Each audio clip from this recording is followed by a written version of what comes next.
Hey everybody, welcome back. This is Andrew Hartman again with Xathlon to talk you guys through a topic a lot of people have questions about, a lot of people have issues with, and that is recruiting varsities. So first off, before we get this video started, I want to direct you guys again towards our social media platforms: Twitter at Academic Decathlon, on Facebook the Xathlon page, xathlon.org, where we have a blog that I am writing, and that others will be writing as well. That is all about the goings on in decathlon. This last week, I wrote a blog about what keeps the kids working, and that led to quite a lot of discussion about what's best for each team. Uh, we had some people talk about how they didn't have a class, which makes things a lot tougher, almost like a different game. So come check this out. We got some great stuff going in here. Every Thursday we will have a new blog post. Uh, then also on Dim and Deck Talk, we are also there discussing a bunch of stuff as well. So please follow us all those. And so today I'm going to start a discussion about how I feel you should recruit varsities. So when it comes to recruiting varsities, one of the first things you really need to do is to gather the data you need to make the right decision on who you are going to come into contact with as a varsity. First off, one of the kind of go-to data points for a lot of people is PSAT scores, especially the reading component of the PSAT. The math and writing not nearly as important.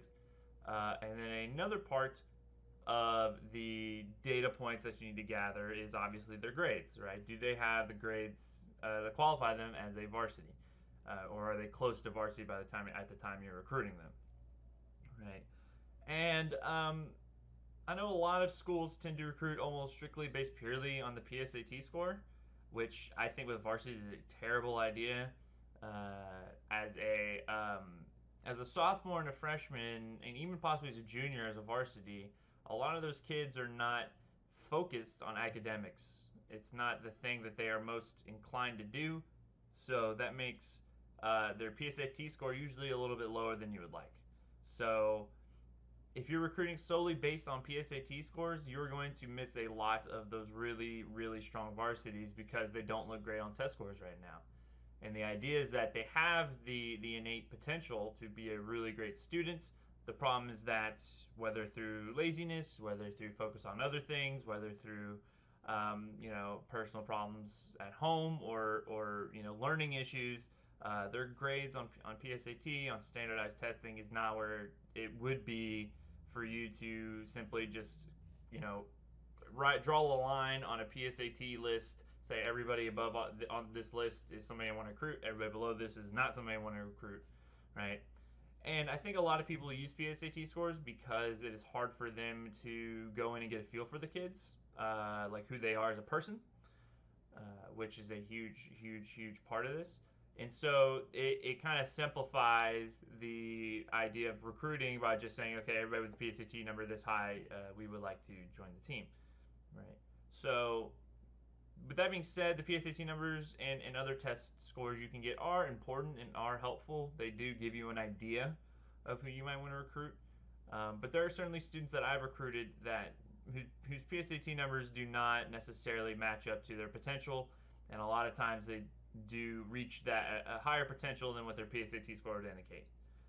Especially if you're looking at the full PSAT score. There are a lot of students who are just not good at math at all, but are great readers.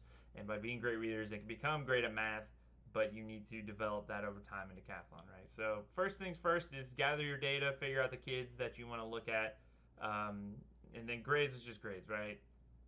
There are some students where you look at their grades and it's going along pretty well, and then all of a sudden there's one semester where it's just terrible, and obviously something happened, right? And that's somebody maybe you need to figure out a little bit more about, see what happened. There are some students who are just a hair off, right? Just a 79 there and a 78 there, and it's enough for them to be a varsity. And those are ones you really probably want to look at. Uh, so gathering that data is really important, and kind of narrowing down your list of students so you're not just kind of shotgun spraying, trying to find everybody that it would be varsity qualified, right? You don't want to invite a million people because for reasons I would like to talk about later, right? So the thing about recruiting varsities is that typically it's just harder than recruiting honors and scholastics, right? Honors and scholastics, especially honors, tend to be more academically oriented anyways.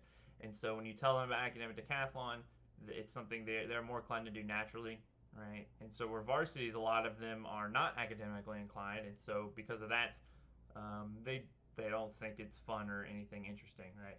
So that's a tough part, especially if at your school there's a lot of grade inflation. If there's a lot of if there's a good chance where there's just not a lot of C's at your school in pre-AP AP courses, right? It's going to make that even tougher, right? To find somebody who, despite grade inflation, has grades low enough. That does make it much tougher. Okay. One of the things I really believe is super important when it comes to finding varsities is finding somebody who is not focused on school. Not that they're bad at school, it's just that they're at school to do things other than go to class, right? They have to go to class, obviously, but they're there for sports, they're there for band, they're there for choir, they're there for other things that are taking up a lot of their time, right? Especially if you think about marching band and football, right? Football takes up so much time over the summer and into the first, term grade or half semester of school that it's really easy for them to just not focus that much on work. And then when they get out of football, they're still practicing to get ready for the next year, right? To be better football players. So those students are really, really useful. We've had of our varsities recently. We've had a band member, we've had an orchestra member, we've had basketball players. We've had a lot of different, extracurricular activities that these kids were in. And then once they kind of joined decathlon, whether through they like decathlon so much or through other things that have with those other extracurriculars, they got out of those other extracurriculars as well, right? Because they were just, because they really wanted to focus on decathlon. So that's one thing I think is a really big thing is to find people in extracurriculars. I know there are some people who really like to focus on students who don't do anything else, but with varsities, that's probably not. If you have a kid who doesn't do anything and also has bad grades, that kid's not necessarily going to get motivated to do decathlon either, right? That's not going to be something that's going to motivate them to work hard, right? Um, so yeah, another thing you want to find is a kid who's not used to working on stuff. He's not used to focusing on homework and schoolwork. They're used to focusing on, again, either an extracurricular, but it could also be just like playing video games. It could be, working at their parents' restaurant or something. There's a million different things that kids might have to do or choose to do over school. And so you don't want a kid who's necessarily a C because they worked really, really, really hard and they just weren't quite there yet.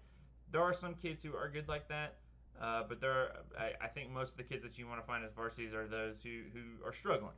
Let me rephrase that, who aren't struggling, but who are struggling almost on purpose, right? Because they're just not concerned with class. Okay, so those are the kind of the indicators of like who you want to recruit, right? The kind of students that would be good for decathlon are really kids who just aren't focused on school at all, or very little. It's not near the top of their list of things they're doing. Me personally, when I was recruited by my coach Robert Lane, I was a soccer player, I was a football player, and I did band. And school had never been of interest to me. Even in middle school, I was getting B's, which is middle school, junior high. You're probably going to get straight A's because it's kind of simple. Or not everybody, but a lot of people. And I was getting straight B's pretty consistently in pre-AP classes because I just didn't. School was not the thing I cared about. I was even in middle school, junior high. I was doing band, football, and soccer, and basketball. So that was not of interest to me to work hard for school, not because A, I wasn't really looking at the future, and B, I was having fun doing all these other things. So that's kind of my belief on how to get kids into decathlon, varsities into decathlon, is find kids that are focused on other things and kind of help grow them into good students. And now what I want to then talk about is how to convince them to join once you've kind of spotted those kids that you really want to be part of your program. So one of the most important things when it comes to recruiting varsities is to be very personal with them, is to make them understand that you don't want them to be part of decathlon just to fill out numbers, right? That's not why anybody wants to join decathlon, and especially varsities, because their time for academics and education is already fairly low. They're not concerned with it at all. So what you're gonna ask me to do, an extracurricular academic activity? That seems impossible, right? Why would anybody want to do that in that position? So there's a few things you can talk to with the kids about, why they should join decathlon. And the first one is to kind of recognize their potential, right? To tell them, hey, like I see you as somebody who is much better academically than your grades have indicated, and I think I can help you, you know, see that potential through. For a lot of kids who are not doing super well in class, that's because class doesn't ring well with them. The idea of class rings hollow. It feels like just a bunch of busy work, and a lot of classes are. And so for a lot of students, it's just like, why do I need to do this work? This work is not going to help me right now. This work is not teaching me this subject. It's just something this teacher is making me do to learn. So showing them decathlon, being like, hey, here's this kind of low key way to improve your learning styles, and maybe you actually like learning, because there's a lot of varsities like that as well who do like learning, just don't like school. So recognize their potential, being like, hey, I think you're a lot smarter than you think you are. And even sometimes there's a cocky varsities who know they're smart, they're just lazy and they're proud of it. And we'll talk about those in a little bit. But recognizing somebody's potential, being like, hey, you're way smarter than any numbers indicate, and I would like to help you kind of grow that potential into something that's actualized. Another thing, and I think that at least the most overlooked thing is to make a kid feel like they belong somewhere. There are tons of times where kids are kind of caught up in a system, whether that system is marching band, whether that system is a sport, where they kind of feel like they're getting churned out. And in decathlon, this kind of gives them this niche thing that they belong to, that they deserve to belong to, and that they feel welcomed, right? We have this year, this is the most we've ever had. We have 33 students competing this year, which is a lot. Usually we're sitting around 22. We've just had kind of a really strong few years in terms of getting students into the program. And so when you get too much, I think it does become this thing of like, okay, I'm just in a system. But my favorite part about decathlon is the experience I get with each individual student as part of the team, right? Like what they bring to the table, I think is really exciting as a person, not just as somebody who studies hard. And so when you can convince these students that they belong in decathlon, in your decathlon program, in the program at Dulles High School, in the program at your school, right? That is huge, right? That can be big, not just for varsities, but for everybody, right? That's a really potent idea to tell somebody or to make somebody feel that they belong in the right place, right? Okay. Uh, Another thing is an academic competition that requires students that aren't A students is very interesting, right? It's very unique. It doesn't require just the best students in the school and go. It requires students of all grade levels. And so what that means is that you can actually take that time, and you have to take that time to find those kind of students that are maybe academically inclined and don't like the work. And that's where varsities can really shine, right? You can come up and be like, hey, I need you for this really prestigious academic competition. And for them, that's kind of like I think for a few of them, that's kind of a wake up call of like, oh, wow, this very intense, national level competition needs somebody like me who has a bunch of C's and D's and even maybe F's in my classes. That can be something that really just initiates a change in their head as well of self value, of self worth. And so that can be really important too. Um, a couple other ways to kind of talk to them about it is just make it really, is again to make it really personal, but also don't uh, um, put them on the same level as like a varsity. Don't call them varsities. Don't call them C students. They're not C students. They're decathletes, right? Don't make it so that when you call them varsities once they're on the team, you are really putting a damper on where they could be. And in the last few years, we've had score sheets with the whole team where it's everybody all kind of bunched up together. I would like to go back to that. This year, we just have so many kids. I don't want somebody to feel that they're 33rd on the team. That would be rough. So what we've done then is kind of blend everybody together. There are no A students, there are no B students, there are no C students. There are just good decathletes. That can be tricky when it comes time to like pick the team. It's like they do want to know where they are in terms of competition, in terms of where they are ranking in their category. But if you tell a varsity, hey, you're just as smart as the valedictorian or whoever the top person is on your team, right? That can give them a big motivation and a big academic motivation to like do better as a student. Right? So I think that's a huge one as well. Is when they get in is to judge them not as a C student but as a decathlete, right? The last thing, and honestly, I do feel like this is the most important, is that don't give up. Don't If a kid says no to you, that doesn't mean that's no. That just means a lot of times it just means I don't know. Decathlon is a very niche program. A lot of people just don't know what it entails. And so the first time I've asked almost every single one of the varsities that are on my team if they want to join, they've said no. There's been maybe I think 2 exceptions to that rule over the 4 years, now 5 years I've been coaching it, where somebody's immediately said yes.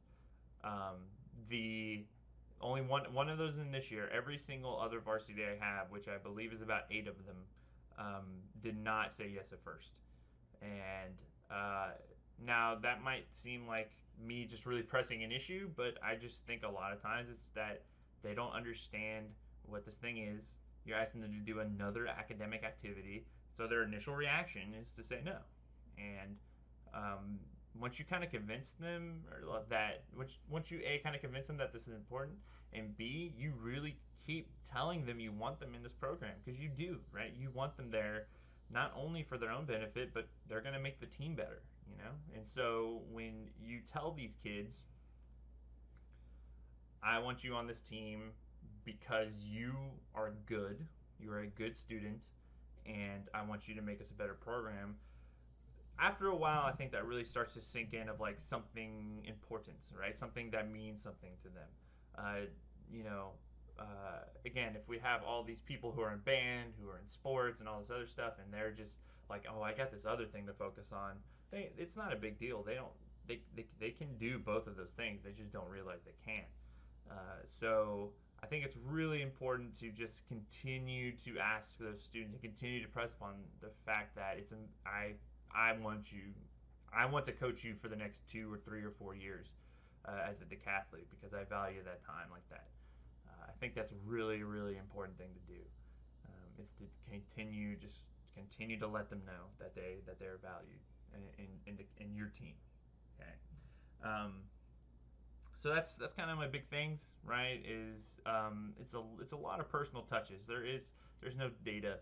There's no data that you need to really get a good varsity. You know a good varsity when you see one, or somebody with the potential to be a good varsity. And so there's a few students that I've recruited over the years that I didn't necessarily expect to be on the team or like even the greatest decathlete, but I thought that they could really benefit from being on the team. So the last thing I want to talk about is once they get on the team, you know, what might you want to say to them, right? What might you want to do to continue to get them to grow as a student? And I kind of talked about it already. Don't judge them as a varsity, right? Don't judge them as like, hey, you're doing good for a C student. Judge them with their other friends, right? In B and A categories. Lastly, with that is don't ever give up on them. Don't ever tell them that you're done with them, right? Don't ever let them think that you don't want them on the team anymore, or that you don't think they're going to make the final team, right? Even when they will have bad days. They will have days they don't read. And I really overreacted today on this. That we all had a bad day as a team, and I got mad, and then almost immediately I was like, okay, wait, this is not their fault. If this is a team-wide thing, something happened between me and them, and between the way that we were quizzing today, that is not just their fault, right? So with varsities, right, if they have a bad day, if they have a bad week, that's that's fine. That's okay, right? Don't harp on them, right? Just be there for them, right? Believe in them. Continue to believe in them, no matter what. Um, there are obviously, human limits to that, right? If they do something, if any decathlete does something truly just horrific, like, then no, right? Then that's an end point. But continue to believe in your varsities. Don't think that they're ever gonna have some limit. Don't put the limits on them, because you never know what they're gonna be able to come up with. Um, one last thing I wanted to mention here at the end, another great recruiting tool, and really just a great tool in general for decathlon is the other students, the other decathletes, right, that are already maybe in the program. They know their fellow students better than you do, all the time, and they will a lot of times be able to tell you, not only direct you to who you should recruit, but also like convince those kids to join. A lot, going into classrooms as a teacher and being like, hey, come join this thing, a lot of times that's daunting. A lot of times that's overwhelming. And also, I'm an adult. Varsity's been saying no to adults their whole life, right? It's not that hard for them to continue. But when a student comes along, or even a friend is like, hey, man, come join me in this program. We're going to have a lot of fun. We're going to do really well. That's also super, super, super convincing a lot of times. So I think using other students is also a really good way to do this. So that's about all I have to talk about here with recruiting varsities. It's a lot of different factors, but mostly it's just be really personable. Don't give up on them ever, even whether it's recruiting or when they're actually competing. Don't ever give up on them. Continue to believe in them. Let your other students recruit them. Recruit them through the environment of the program you've built. Help recognize their potential. Help them feel wanted somewhere. And then once they get into the program, don't judge them as a C student. Judge them as a decathlete. So that's about all my time for today. Again, Xathlon, don't forget to subscribe to our YouTube, follow us on Twitter at Academic Decathlon, follow us on Dimmadec Talk, and follow us on the blog, where we will be posting new stuff every Thursday. Thank you guys so much. Have a good day.